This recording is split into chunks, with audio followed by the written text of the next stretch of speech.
तो एक पॉइंट जो है बेटा बहुत महत्वपूर्ण है, कौन सा?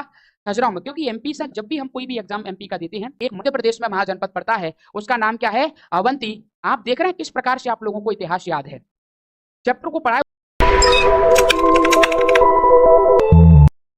वर्ड के बारे में ज्यादा हस्तक्षेप नहीं किया। आगे हम बोलेंगे, अगला महत्वपूर्ण बिंदु कुछ छूटे हुए रह गए इस चैप्टर के, वो हम पढ़ने वाले हैं। तो जैन धर्म के पतन के कारण समझ में आ गए क्या क्या कारण? पहला महत्वपूर्ण कारण क्या था?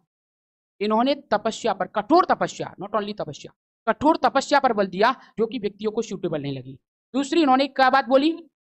अहिंसा पर भी बल दिया। इन्होंने कहा आपको युद्ध नहीं करना है, अहिंसा नहीं करना है। इस पर भी इन्होंने क्या कही, तो ये भी लोगों को कम पसंद आई। अगला कहते हैं कृषि ना करना और युद्ध ना करना, ये भी लोगों को कम पसंद आई, क्योंकि व्यक्ति, समाज जो है बिना खेती के चल नहीं सकता था, समाज बिना कृषि के चल नहीं सकता था। व्यक्ति को जीवित रहने के लिए अनाज की आवश्यकता थी। तो लोगों ने कहा ये विचारधारा इनकी थोड़ी सी गलत है। इसीलिए एक बात ध्यान से सुनना, बौद्ध धर्म अपनी बातों में करप्शन करेगा।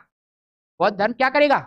अपनी बातों में करप्शन करेगा। इसलिए भारत और विश्व में बौद्ध धर्म का प्रभाव सबसे ज्यादा दिखाई देगा। इस बात को समझने की कोशिश करना है कि बौद्ध धर्म ने इन सब बातों पर हटकर के पॉइंट की चर्चा करी है। इसलिए हम देखेंगे कि भारत में तो बौद्ध धर्म का प्रभाव है ही, भारत के बाहर भी आपको बौद्ध धर्म का प्रभाव दिखाई देगा। और आज भी वर्तमान में भी बौद्ध धर्म का प्रभाव है, ऐसा नहीं है। आज भी जो लोग बौद्ध धर्म को मानने वाले हैं वो बहुत काफी संख्या में मानने वाले हैं। आगे हम कंटिन्यू करते हैं। स्वामी महावीर के भिक्षु संघ की क्या की? प्रधान चंदना थी।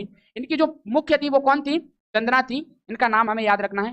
दो जैन तीर्थंकरों, जैसे पहला है ऋषभदेव, दूसरे है कौन? अरस्टिनेमी, के नामों का उल्लेख कहाँ मिलता है बेटा? ऋग्वेद में मिलता है।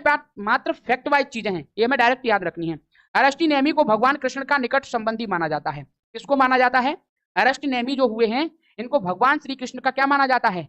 निकट संबंधी माना जाता है। बोले इनके रिलेटिव रहे हैं ये। आगे हम बात करते हैं, खजुराहो में जैन मंदिरों का निर्माण किसके द्वारा किया गया था? चंदेल शासकों के द्वारा किया गया था। मैंने लाइन पीछे पढ़ा दी है। मैं आगे ये भी बताने वाला था कि चंदेल शासकों का कैसा इतिहास रहा। जब हम एमपी का जीके पढ़ेंगे तो एमपी जीके के अंदर मैं आपको पूरा डिटेल में पढ़ाऊंगा कि चंदेल शासक कैसे आए, कौन इसका हेड रहा, बाद में ये कहाँ पहुंच गए, ये सब बातें हम पढ़ने वाले हैं।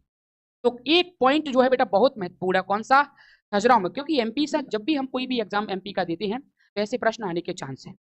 एमपी से संबंधित जो भी क्वेश्चन होगा वो बेटा डायरेक्टली हमारे पास सीधा सीधा आएगा। एक प्रश्न हुआ था अवंती, कौन हुआ था? अवंती। पीछे मैं आपको पढ़ा के भी आया हूं, जिसको हम उज्जैनी कह रहे हैं। क्या कह रहे हैं? उज्जैनी। वो क्या थे? अवंती है क्या?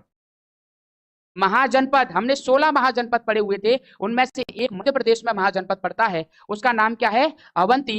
आप देख रहे हैं किस प्रकार से आप लोगों को इतिहास याद है। चैप्टर को पढ़ाए हुए कम से कम 10 दिन निकल गए, और आप इसका जवाब अगर आज बेझिझक दे पा रहे हैं, जिसके सामने कोई ऑप्शन नहीं रखा गया। बोले तो कोई ऑप्शन ही नहीं है सर, सोचे कहां से? अगर आप एग्जाम में बैठ करके जब देखेंगे प्रश्न को तो आप बेटा जवाब बना पाएंगे, ये निश्चित है। मैं इसीलिए चार बातों को हिस्टोरिकल वे में सुनाने का प्रयास कर रहा हूं, हर लाइन को हिस्टोरिकल वे में पढ़ाने का प्रयास कर रहा हूं। अंडरलाइन करके तो पढ़ाना कोई छोटी बात, वो बड़ी बात नहीं है। आप भी आकर के बोर्ड पे खड़े हो जाओगे ना तो आप पढ़ा दोगे, कोई बड़ी बात नहीं। इसमें क्या तोप मारा?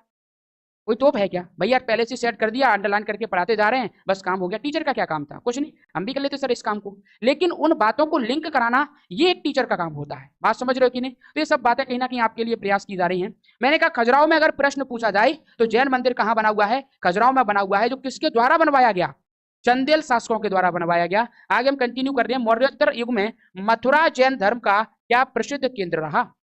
मौर्य काल की जब बेटा बात करी जाएगी तो जैन धर्म का प्रमुख सेंटर जो रहा, मुख्य सेंटर जो रहा, वो कौन सा रहा? कौन रहा? मथुरा, जो हम भगवान श्री कृष्ण की नगरी कहते हैं। आज आप मथुरा को देख रहे हैं, भगवान श्री कृष्ण की नगरी देख पा रहे हैं। आपने एक चीज और नोट करी होगी, भगवान श्री कृष्ण का तो वहाँ जन्मभूमि ही है। मथुरा, वृंदावन, गोकुल, जो भी एक क्षेत्र है वो पूरा जन्मभूमि रहा है। लेकिन आज अगर आप वहाँ जाते हैं तो सुंदर सुंदर से जैन मंदिर भी आपको दिखाई देते हैं। जब आप मथुरा में पहुंचेंगे तो आप देखेंगे वहाँ बढ़िया बढ़िया से जैन मंदिर भी बने हुए हैं। तो जैन मंदिर का निर्माण ही हमें इस बात का संकेत देता है कि मथुरा मुख्य सेंटर रहा। कहाँ? किसका? जैन धर्म का। किस टाइम पीरियड में रहा?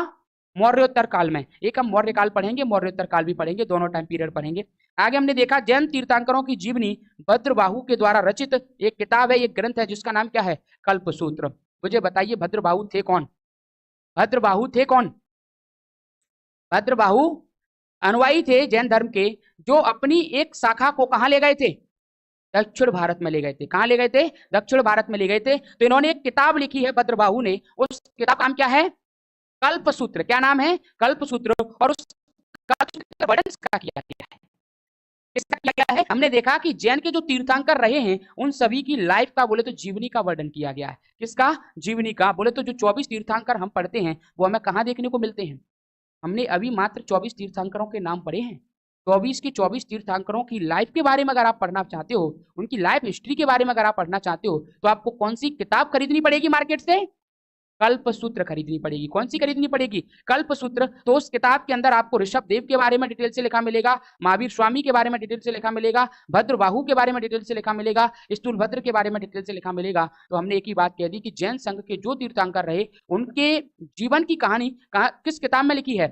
कल्पसूत्र में। और उसको लिखने वाले व्यक्ति का नाम क्या है? भद्रबाहु। और ये भद्रबाहु कहाँ चले गए थे? अपने शिष्यों को लेकर के दक्षिण भारत में चले गए थे। क्यों चले गए थे? रीजन? क्योंकि बाद में बेटा अकाल पड़ गया था। कहानी क्लियर है? अगर कहानी क्लियर हो चुकी है तो मुझे लगता है इसी के साथ हमारा जैन धर्म का टॉपिक क्या होता है? कंप्लीट होता है। और